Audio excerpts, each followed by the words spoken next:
আসসালামু আলাইকুম। সবাই কেমন আছেন? রোজাস মম গ্যালারি উইথ কুকিং এর পক্ষ থেকে সবাইকে স্বাগত। আবারও চলে আসলাম একটি নতুন রেসিপি নিয়ে। আজ আমি রান্না করব চিংড়ি মাছ দিয়ে কচু শাক। কচু শাকে রয়েছে পর্যাপ্ত পরিমাণ আয়রন। প্রথমে আমি কিছু কচু শাক নেব।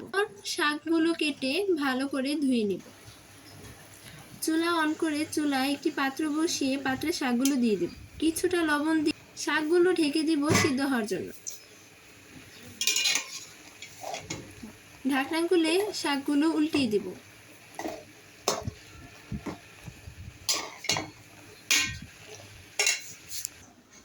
কচু শাক রান্নার জন্য আমি কিছু ছোট চিংড়ি মাছ কেটে ধুয়ে নিয়েছি, সাথে রসুন, পেঁয়াজ, কাঁচামরিচ কুচি করে নিয়েছি। ওইদিকে শাক সিদ্ধ হয়ে এলে ঘুটনি দিয়ে থেতলে নিব। আপনি এই কাজটি চামচ দিয়েও করতে পারেন। যতক্ষণ পর্যন্ত শাকগুলো মিশে না যাচ্ছে ততক্ষণ থেতলে নিব।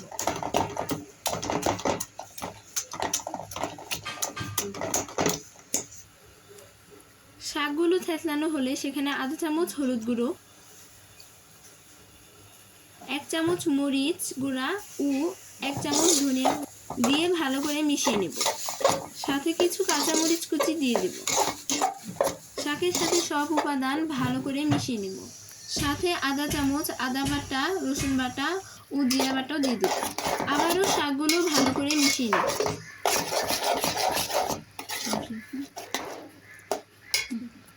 অপরদিকে একটি প্যানে তেল দিয়ে দেব। তেল গরম হলে একটা তেজপাতা, কিছু আস্ত জিরা, কালো জিরা, এলাচ, দারচিনি দিয়ে দেব। মশলাগুলো ভালো করে ভেজে নিব। তারপর কিছু পেঁয়াজ কুচি ও রসুন কুচি দিয়ে দেব। পেঁয়াজ ও রসুন কুচি ভাজা ভাজা হলে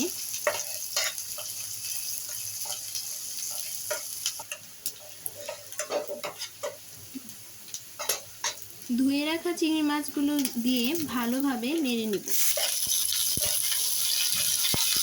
একটু লবণ ও হলুদ চিংড়ির সাথে দিয়ে দেব। একটু মরিচ গুঁড়ো ও ধনিয়া গুঁড়ো দিয়ে দেব। মশলাগুলো চিংড়ির সাথে ভালো করে মিশিয়ে নেব। মাছগুলো ভাজা ভাজা হলে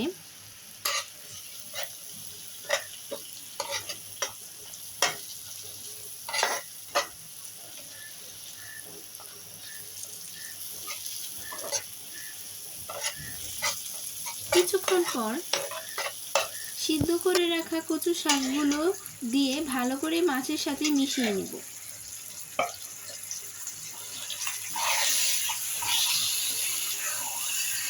কিছুক্ষণ সময় নিয়ে নেড়েচেড়ে রান্নাটি করব।